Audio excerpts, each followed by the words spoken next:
Just an hour ago, we had an attack. We learned from the NYSC that they've had some kind of denial of service attack on their website. Over the weekend, a former Goldman Sachs computer programmer accused of stealing proprietary trading code in a heist that could cost the bank millions of dollars. And then dozens of government websites, including the White House and the Treasury Department, shut down in a cyber attack that may have been engineered by North Korea. That same attack targeting both the NYSC and the NASDAQ that we were just telling you about. Just how vulnerable are we? What can we do about it? Howard Schmidt is former cybersecurity advisor to President Bush, as well as to eBay and Microsoft. He's now president and CEO of Information Security Forum. Roger Cressy, also formerly at the White House, is now NBC security analyst and president of Good Harbor Consulting. Howard, let me start with you. How serious is this situation when we hear all of these sites being attacked? Well, this is serious because what this has done is escalated something we see taking place on a day-to-day basis. You know, most sites can withstand the denial of service attacks that they normally take.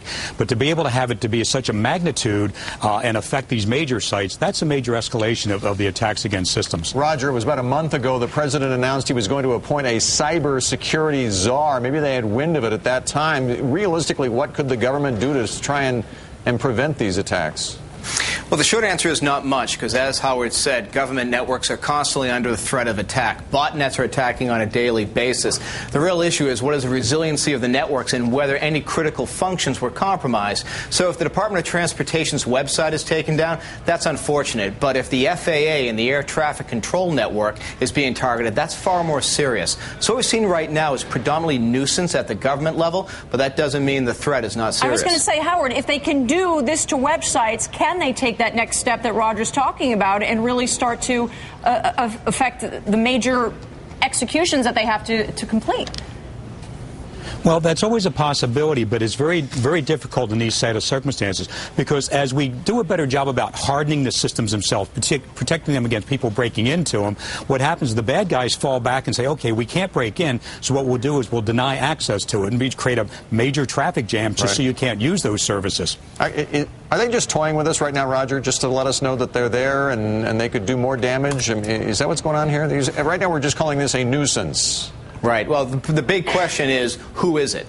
And if it's a state being involved here, then certainly that's far more significant. If it's a group of individuals, even individuals are sophisticated enough to put together these type of botnets to drop access to websites, that is problematic. But what you really worry about are state-level actors at this point. We don't know who it is. We should point out that the analysts in South Korea and the South Korean government was also hit in this attack.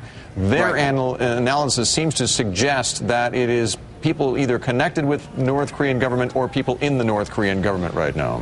Right. We've seen the reports from South Korean intelligence that it's a potential North Korean sympathizers, which always strikes me as a bit of an oxymoron. Right. But until we get confirmation from our government that there might have been someone like the North Koreans or someone similar involved, we only got one source of data here. I think the bigger issue, as Howard said, is how do we harden our systems and ensure whoever does attack them ultimately fails in those attacks. I'll bet Howard and Roger would argue that companies should call them for advice.